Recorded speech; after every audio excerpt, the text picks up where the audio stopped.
profecías de Daniel, especialmente en estos últimos días, estos domingos. Hemos visto el capítulo 9,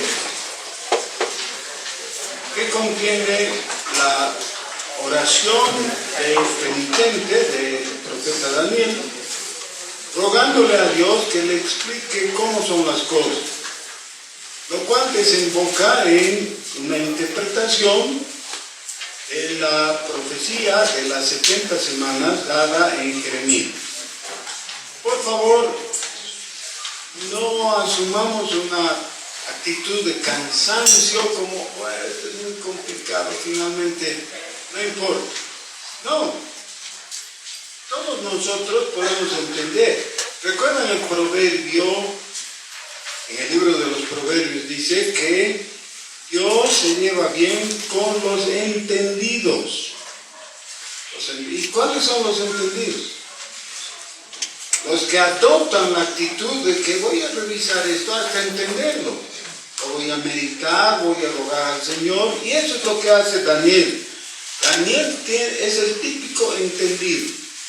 Comienza no entendiendo, pero acude al que les puede explicar, es decir, a Dios, y Dios le explica. En el capítulo 9 del libro del profeta Daniel, hemos llegado al versículo 24, donde hay 6 objetivos para el cumplimiento de la profecía de las 70 semanas. Esos 6 objetivos se van a cumplir, es lo que le está diciendo. De una u otra forma, se van a cumplir. Pero no te vas a dar cuenta porque son cosas que suceden a través de los tiempos y no vienen con un letrero colgado, ¿no? Muchas veces no. Pero si es que tienes en mente los objetivos, vas a poder darte cuenta cuando se cumplan. Otra vez, versículo 24. 70 semanas están determinadas sobre tu pueblo y sobre tu santa ciudad. Y ahí vienen los 6 objetivos. Terminar la prevaricación, poner fin al pecado y expiar la iniquidad, para traer la justicia perdurable y sellar la visión y la profecía y ungir al santo de los santos. Los 6 objetivos se cumplen en Jesucristo. Jesús es el cumplimiento de esos objetivos. Si esto es así, y podemos decirlo tan categóricamente, ¿cómo es que los coetáneos a Jesús, la gente que vivió en sus días, los contemporáneos, no pudieron distinguir? ¿Ya? No es que no se cuestionaron. En el Evangelio según San Juan, especialmente en los capítulos 7 y 8, se cuentan pequeños diálogos de los judíos de ese tiempo que decían, ¿será él? ¿Él es el que había de venir? Y dan razones espurias para no aceptar que era él. ¿Ya? Por ejemplo, decían, ¿cómo pues de Galilea va a venir el Cristo? No. ¿Y qué razón es esa? ¿Por qué no? Pero ese tipo de liviandades les distrajo y les llevó a conclusiones equivocadas. Pero hemos visto ya que cada uno de los 6 objetivos se cumple en Jesucristo. Y de ahí eso nos lleva a la conclusión que no hemos leído todavía en los versículos 25 para adelante. Estamos en Daniel 9. Dice, sabe pues y entiende que desde la salida de la orden para restaurar y edificar a Jerusalén hasta el Mesías príncipe, está hablando de algo que no había sucedido todavía, pero que iba a suceder un poco después. ¿qué iba a ocurrir después de los días de Daniel? El imperio babilónico iba a caer a manos de los persas. Era durante el gobierno de los persas que se iba a dar la orden de reconstrucción de Jerusalén. ¿Recuerdan? Eso es lo que ha estado preguntando Daniel en su oración. ¿Qué va a pasar con mi santa ciudad? ¿Cómo se va a realizar el castigo al que Dios nos va a someter según la profecía de las 70 semanas? Bueno, aquí está explicado, esto es lo que va a pasar. Pero el decreto de reconstrucción es solamente el inicio y el fin de ese proceso de las 70 semanas se cumple en el Señor Jesús, que es el Mesías príncipe. Somos cristianos, esta es una congregación cristiana. Como cristianos sabemos que el Mesías es Jesús, ¿no? Eso no necesitamos revisarlo, pero sí lo vamos a confirmar en la lectura del Nuevo Testamento. Versículo 26. Y después de las 62 semanas, que es una de las 3 porciones en que se dividen las 70 semanas, dice: se quitará la vida al Mesías, no por sí, y el pueblo de un príncipe que habrá de venir destruirá la ciudad y el santuario. Eso ha ocurrido exactamente así con Tito, que era el hijo del emperador Vespasiano y que conquistó y destruyó Jerusalén, entendiendo que la destrucción del templo iba a poner tope final a el pueblo del pacto. Y no sabía que solamente estaba atacando lo externo, lo material. Dice: y su fin será con inundación, y hasta el fin de la guerra durarán las devastaciones. Y por otra semana confirmará el pacto con muchos, y a la mitad de la semana hará cesar el sacrificio y la ofrenda. El Señor Jesús vivió en esa última semana, y durante su vida vino el anuncio de parte de él mismo en Mateo 24 o Marcos 13 de lo que iba a ocurrir con la destrucción de Jerusalén.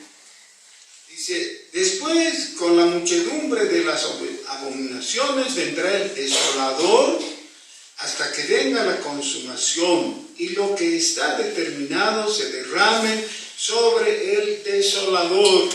De solo oír la palabra desolación o desolador, ya todos nos asustamos, ¿no? Porque la desolación es lo que pasa en un momento de extremo sufrimiento, confusión y todo lo que está anunciado, y que Jeremías mismo describió en su libro de Lamentación. Ahora,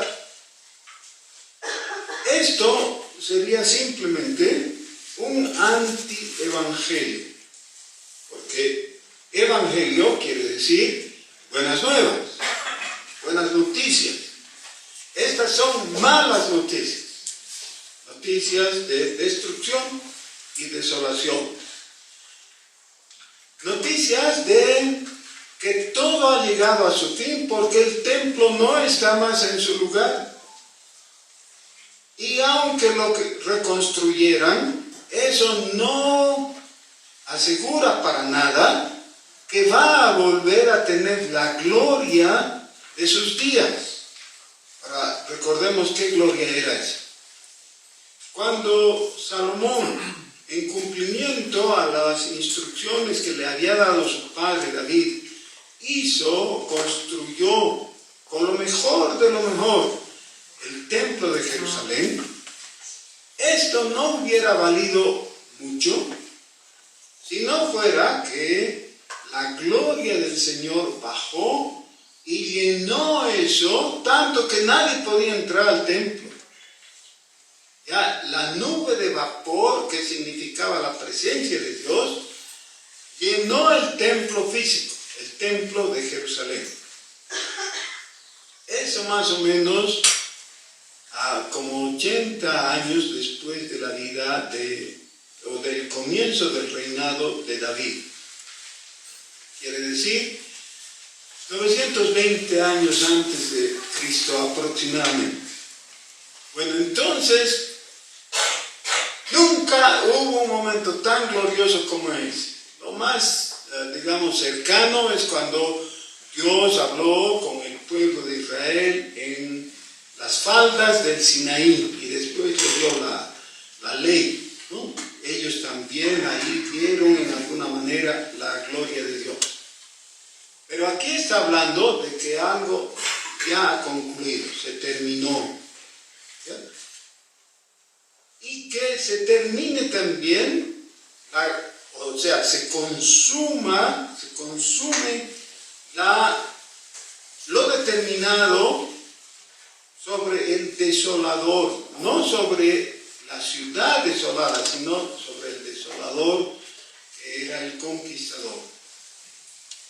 Ahora, en los días del cumplimiento de todo esto, es que el apóstol Juan hace el anuncio por escrito que nosotros conocemos como el Evangelio según San Juan, que hemos visto la semana pasada y hemos tratado de mostrar que Juan muestra el nuevo pacto. Ahora, lo que Juan realmente quiso hacer fue dejar todo de lado y hacer una nueva presentación. Una presentación absolutamente completa.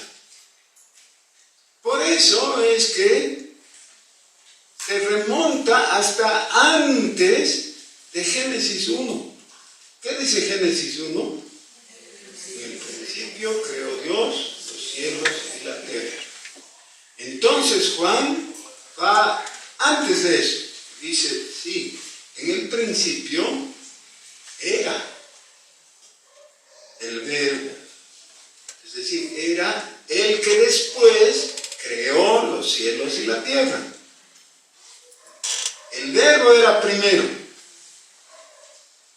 Para que esto quede claro, en el versículo 3 del capítulo 1 dice que todas las cosas por Él, por el Verbo, fueron hechas. Y sin Él nada de lo que ha sido hecho fue hecho. En Él estaba la vida. Y la vida era la luz de los hombres. Ahora, si captamos un poquito de la importancia que tiene todo esto que ha venido a decirnos Juan, le decimos un ratito, Juan, a ver, un momento, déjanos entender. ¿De qué estás hablando? ¿Qué son? ¿Qué carácter tienen tus palabras? Juan nos va a decir, de principio a fin en su Evangelio, esto se trata del testimonio de Dios para los hombres. No solo ya para aquellos que se creían exclusivos en el Antiguo Pacto, no en el Antiguo Testamento del pueblo de Israel. Ellos creían que era para ellos nomás. No es para ellos. Dios no ha creado solo un pueblo, ha creado el universo entero, todo ese mundo, ha creado a todos los seres que viven, que habitan en ese mundo. Es universal. En el versículo 19 de este mismo capítulo, dice, este es el testimonio de Juan. Y en esto nos vuelve atrás, en el versículo 7, hablando de Juan Bautista, dice, este vino por testimonio para que diese testimonio de la luz, a fin de que todos creyesen en él.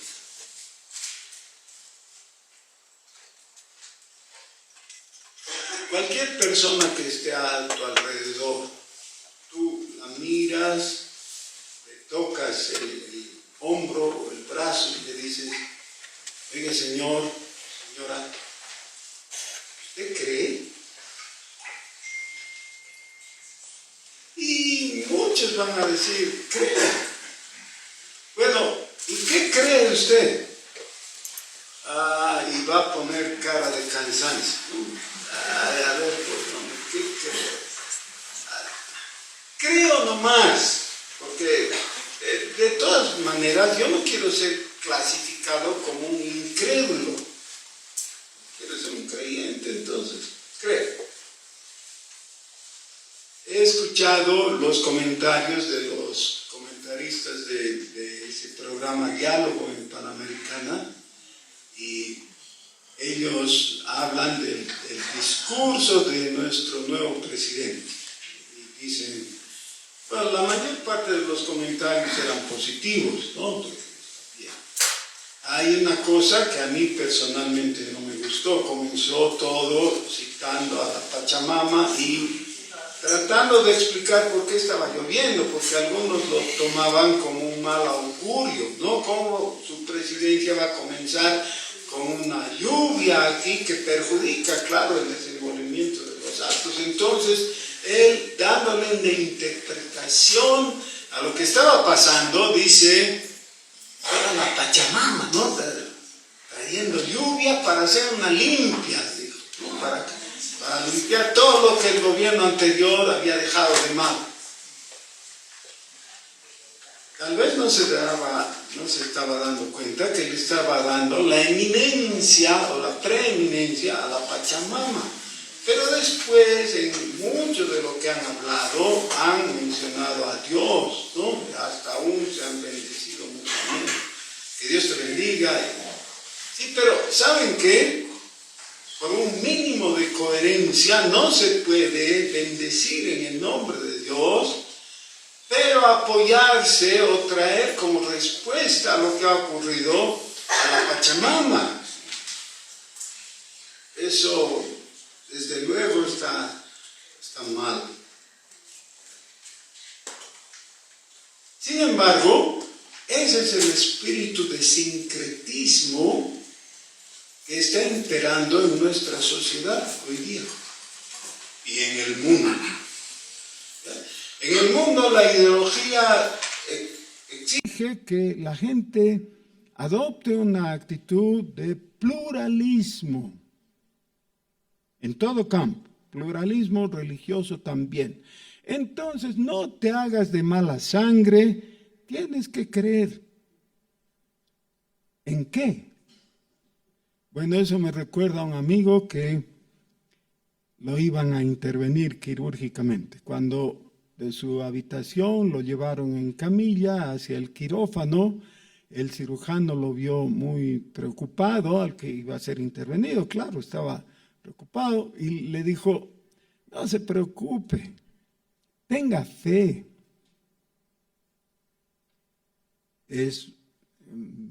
No es tan digamos, continuo que un cirujano le diga al paciente que tenga fe, ¿no? Entonces, él le dijo, doctor, ¿en qué? ¿En qué tengo que tener fe? Y el médico, no queriendo comprometerse, le dijo, en lo que quiera. Tenga fe. O sea, tener fe así, esa es fe budista. Esa es la definición de la fe del budismo. Ya es como un boomerang, es un lanzamiento del objeto, ¿no? Que vuelve a ti. ¿Por qué vuelve a ti el aparatito del boomerang cuando lo lanzan? ¿Por qué vuelve a ti?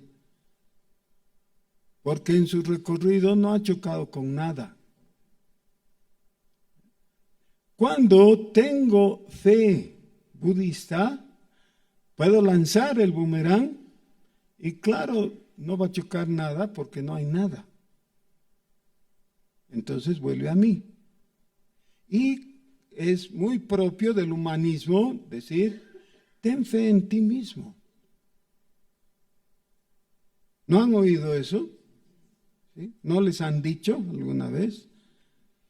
Y de vez en cuando tiene buena intención a un estudiante que ve muy difícil lo que está estudiándole. No vas a poder, ten fe en ti mismo. Esfuérzate. La fe cristiana no es así, no es un boomerang, no va a volver a ti. La fe cristiana significa no que lances algo, no es un depósito de fe precisamente, no es algo que das, es que abres tu corazón para recibir lo que Dios da. ¿Y qué te da Dios? Gracia. Gracia. Porque por gracia sois salvos. Pero ¿cómo agarras esa gracia? ¿Cómo la recibes? Por medio de la fe. Entonces la fe es el recibir lo que Dios, por iniciativa propia, ha dado. Gracia. Pero ¿cómo llega eso inicialmente a ti, a tus oídos, a tus sentidos, a tu mente? ¿Cómo? Por el testimonio de Dios, dado a través de sus profetas. Ahora, veamos otra vez. En el versículo 14 del capítulo 1 de Juan, dice, y aquel verbo fue hecho carne. Aquel verbo. ¿Cuál verbo? El del versículo 1, ¿no? En el principio era el verbo, y el verbo era con Dios, y el verbo era Dios. Ese verbo fue hecho carne. Es decir, se hizo hombre. La mejor expresión de esto se encuentra en Filipenses capítulo 2. Que Dios se vació a sí mismo de sus atributos para hacerse hombre. Fue hecho carne y habitó entre nosotros. La traducción literal de habitó entre nosotros es puso su carpa en medio de nuestro campamento. Y está haciendo una referencia velada a la fiesta de los tabernáculos. La fiesta de los tabernáculos en la antigüedad era que los judíos salían de sus ciudades, se iban al desierto, armaban sus carpas para recordar lo que habían experimentado en el Éxodo. Bueno, imagínense, le preguntamos, ¿y por qué hacen eso de venir a acampar? Por motivos religiosos, además. Sí, dicen, porque vamos a recordar lo que pasó en el Éxodo. El pueblo de Israel acampó en el desierto y experimentaron la presencia de Dios a través de los signos visibles, la nube de humo en el día y el fuego en la noche, que quería decir, Dios, yo estoy aquí con ustedes. Ah, bueno, qué bien. Pero ese era un recuerdo. Ahora, cuando Jesús vino y habitó en medio nuestro, ese ya no es un recuerdo, es una realidad. Y ese es el testimonio que trata de esto. Aquel verbo fue hecho carne y habitó entre nosotros y vimos su gloria, gloria como del unigénito del Padre.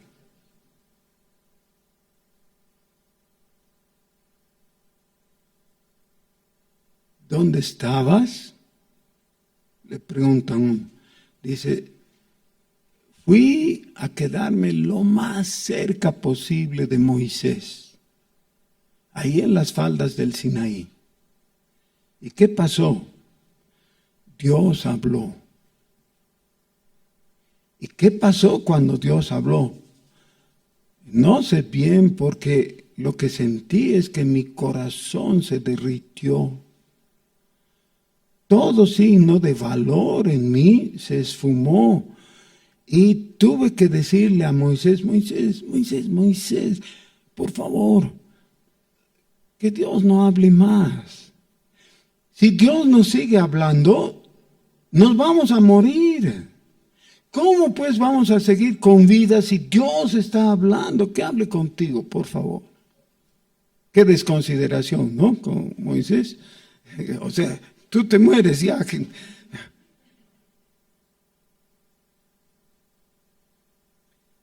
Hubo otros momentos así, en que la gloria de Dios descendió y se manifestó en la antigüedad.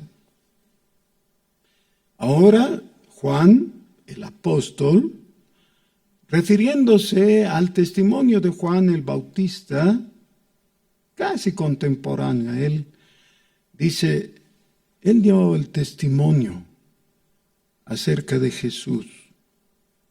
Aquel verbo que vivió por la eternidad cara a cara con el Padre, se hizo hombre y habitó entre nosotros y nosotros vimos su gloria. ¿Cuántas veces vieron su gloria los discípulos?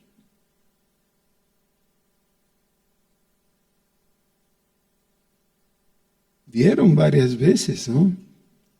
Vieron. Una de las sobresalientes es cuando el Señor Jesús los llevó al monte de la transfiguración. Y ahí vieron, aún con la apariencia de pureza absoluta, vieron a Jesús. Pero aquí Juan nos lleva a un nivel más profundo. Nos habla de ver la gloria no en las apariencias externas nomás. Nos habla de algo que nosotros debiéramos comprender. Dice que ellos vieron la gloria como del unigénito del Padre, lleno de gracia y de verdad.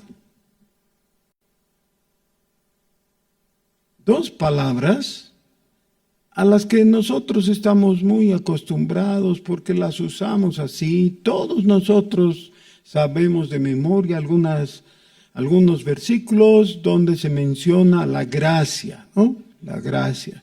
En la bendición sacerdotal hablamos de la gracia de nuestro Dios y entonces no es nada extraño. El problema es que quedamos tan familiarizados con algunos términos que ya no los apreciamos suficientemente. El segundo término es verdad. La palabra verdad es una de las claves en el Evangelio según San Juan. Si ustedes pintan el sustantivo verdad o el adjetivo verdadero o el adverbio también, verdaderamente, van a encontrar que en cada página de este Evangelio hay por lo menos una mención a este tema, la verdad, lo verdadero, o hablar verdaderamente. Muy importante, la verdad de Dios. No es que en Jesús se encontró, como en nosotros, algún momento de verdad. Nosotros podemos decir cosas así como, ay, ¿de verdad que me siento tan mal? ¿Y es verdad? Sí, es verdad, te sientes mal. No necesitaba siquiera decir que verdaderamente te sientes mal, porque en tu cara se ve. ¿Para qué? De vez en cuando, entonces, sí, claro, hay verdad en lo que decimos. Eso no es lo extraño. Lo sobresaliente es que cuando ellos miraron a Jesús con los ojos de atención, de contemplación, no es que encontraron verdad eventual. Encontraron que solo había verdad, que todo el tiempo en su boca, en su corazón, en su mente, todo era verdadero. Ahora miren, Dios no puede mentir. Dios, aun si quisiera mentir y a una piedra dijera, este es un árbol, como es Dios, la piedra se volvería árbol, porque es Dios. Cuando Dios habla, produce realidad, así que Dios no puede mentir. Es así que Jesús tenía la verdad en él, que no podía mentir. No, el hombre Jesús fue sometido a tentación. Así que teóricamente podía mentir, pero no mintió jamás. Todo lo que dijo fue radicalmente veraz. Los discípulos miraron a Jesús, miraron cada uno de sus actos, oyeron cada una de sus palabras. Entre nosotros, entre algunos de nosotros que nos conocemos, guardamos aprecio, ¿no es cierto? El uno aprecia al otro y nos llevamos bien. Y si llega el momento de tomar un poco de confianza, tomamos confianza, ¿no? Entre nosotros a medida que nos vamos conociendo. De vez en cuando encontramos que nuestra persona de confianza desaprueba. Algo dice que no está bien, o que acaba de decirnos que no quiere ir porque no le gusta, pero cuando tiene que decir al otro, dice, sí, no voy a poder ir porque me siento mal. Y a ti no te ha dicho que se siente mal, ¿no? Entonces hay una fisurita, hay alguna cosita así. ¿No es verdad?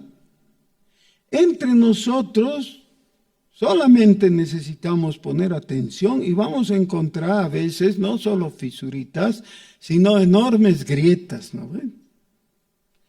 Pero los discípulos caminaron con Jesús, le escucharon, lo observaron así con mucho detenimiento. ¿Y saben cuál fue su conclusión? Está lleno de verdad. Todo lo que llena su corazón es la verdad.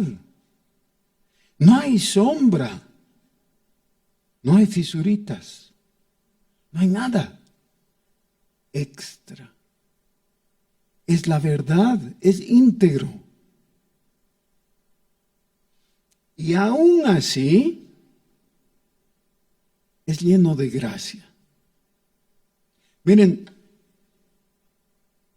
dentro de todos nosotros hay un mecanismo en nuestro corazón que es como, se expresa como el sentido de conservación, el instinto de conservación. ¿Ya? Todos tratamos de protegernos, ¿no? Y esa es una fuerza centrípeta, es decir, que gira, pero que va hacia adentro. La gracia está impulsada por una fuerza centrífuga. Es cuando un objeto gira y entonces todo lo que está externo a él tiende a salirse por la tangente, dice. Ahora, ¿cómo se expresa en el carácter la fuerza centrípeta? Cuando el niñito Todos hemos visto por lo menos niñitos, algunos hemos criado niñitos, ¿no? Así. El niñito, entre las primeras palabras que aprende, es a decir en voz de gatito, mío. ¿Sí? Así son. Porque esa es la naturaleza humana. Está agarrando el juguetito y tú le quieres ayudar y él teme que se lo quites y te dice, mío. ¿No? Y si es necesario, te ponen las garritas ahí, ¿no? Para defender lo suyo. Porque queremos cuidar lo nuestro.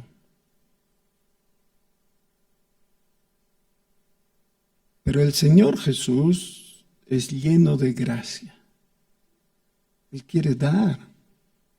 Ahora, pero nos preguntan, ¿pero qué quiere dar? En Juan, respecto al tema de la salvación, él utiliza más que todo una palabra diferente que es muy propia de él. No es que no está en el resto del Nuevo Testamento, pero es muy propio de los escritos de Juan. Es vida eterna. Y él entonces dice, el ladrón no viene sino para matar, hurtar y destruir. Y eso es lo que hacen todos los demás y nosotros también. Cuando nos aprovechamos de algo, cuando defraudamos la confianza del otro, eso es, hemos estado manifestando nuestro egoísmo, ¿no? Estamos diciendo igual que el niñito, mío. Y entonces necesitamos observar a Jesús, que está diciendo, te doy. Porque planteado en términos muy sencillos, para que Jesús te pueda dar su vida, que es la vida eterna, ¿no? Ha tenido que renunciar a ella. Ha tenido que morir. ¿Cómo puede darse eso? Hasta empiezan a trabarse los engranajes de nuestra... ¿Cómo? El que hizo todo, el que creó todo con la palabra de su poder, ahora pierde la vida. Aquí en este capítulo de Juan se dice, en él estaba la vida. ¿Cómo es que la pierde?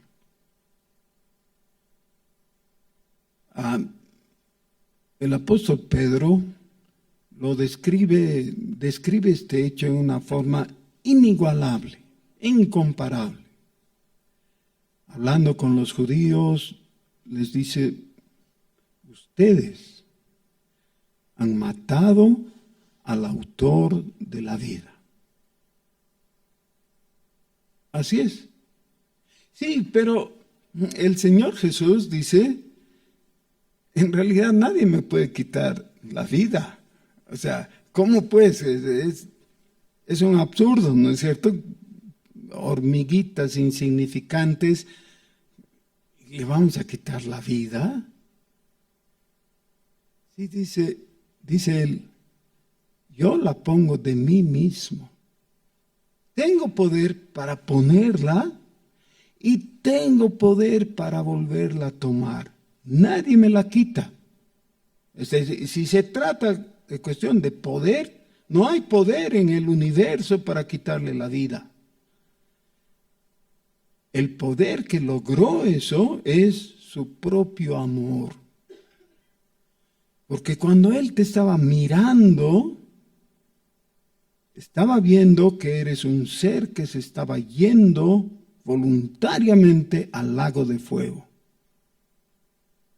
cuyo destino por la eternidad era de castigo, de sufrimiento.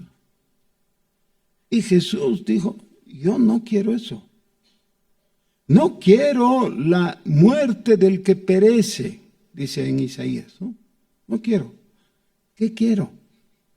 Quiero darle vida. Sí, pero te va a costar tu vida. Sí, la voy a dar, la voy a entregar. Por eso Jesús es lleno de gracia, de disposición de darse para nosotros.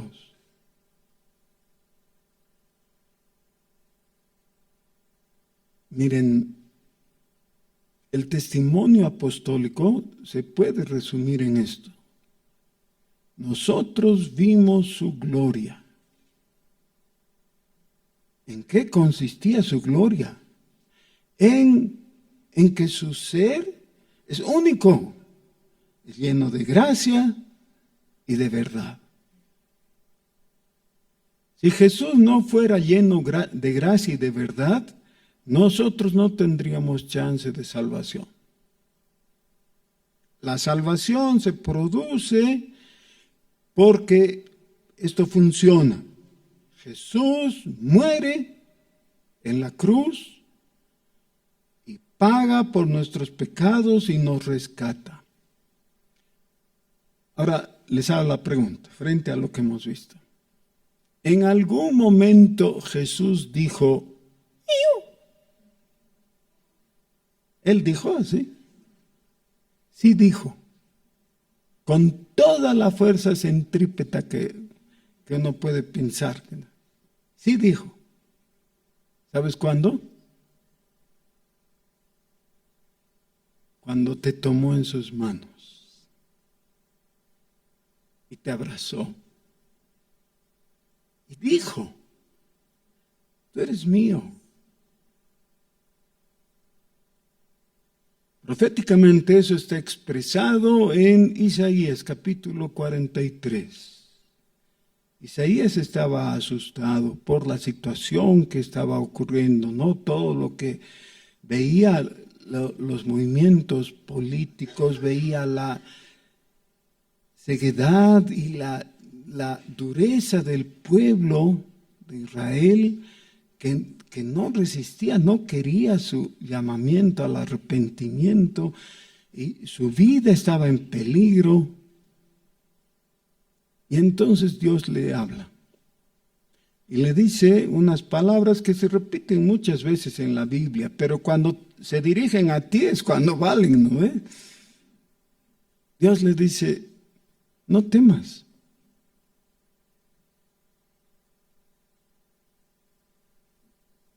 ¿Por qué no voy a temer? Las cosas están mal. Sí, no temas. Hay una razón por la que no debes temer. Tú eres mío. ¿Qué quieres decir? Cuando he determinado tomarte, te he abrazado y nadie puede arrebatarte de mis brazos. Y esas son las palabras de Jesús. Yo soy el buen pastor. El buen pastor su vida da por las ovejas. Mis ovejas oyen mi voz y me siguen. Y alguno que otro las puede sacar de mis manos. Yo esperaba que me apedreen, hermanos. ¿Cómo? ¿Sí? ¿Alguno que otro les puede sacar? ¿Qué dice? Nadie las arrebatará de mis manos. Estamos en las manos del Señor Jesús y el Señor Jesús está diciendo, ¿qué? Mío. Es mío. Lo tengo aquí. Y alguien podría decir, pero es un zaparrastroso, ¿cómo va a ser tuyo? Sí, claro, yo sé, es un pecador. Por eso he derramado mi sangre para lavar sus pecados. Ya no puedes verlo como el zaparrastroso que dices que es. No, yo ya le he puesto ropas nuevas, blancas, resplandecientes. Es uno de los 144,000. Es mío. Y Jesús no tiene por qué decir mío, porque es el león de la tribu de Judá. Y cuando Él dice que tú eres suyo, lo está diciendo con voz que hace que el universo mismo tiemble. es mío. Yo he pagado por él. Yo lo he creado y lo he redimido. Y nadie va a arrebatar a una de mis ovejas de mis manos. La cosa es que sea su oveja, ¿no? Para ser su oveja tienes que creer en él y recibirle.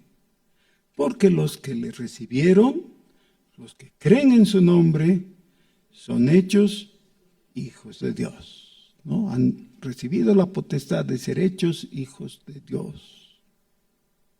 Hijo de Dios. No es un título vulgar. No es un título de consolación. Es la marca, la señal del vencedor, con su Stéfanos sobre la cabeza. Nosotros vimos su gloria, gloria como del unigénito del Padre, lleno de gracia y de verdad. Nosotros vamos a ver su gloria. Ahora creemos. El que ve ya no necesita fe para creer, ¿no ven? Porque ya ha visto. Nosotros no hemos visto, pero podemos creer y sabemos que vamos a ver cuando estemos frente al mar de cristal, en medio de esa multitud dando gloria a Dios, y vamos a poder decir, te damos la gloria, Señor, porque en realidad es tuya, la gloria es tuya, tú eres lleno de gloria, porque has vivido lleno de gloria, de gracia y de verdad. Vamos a orar.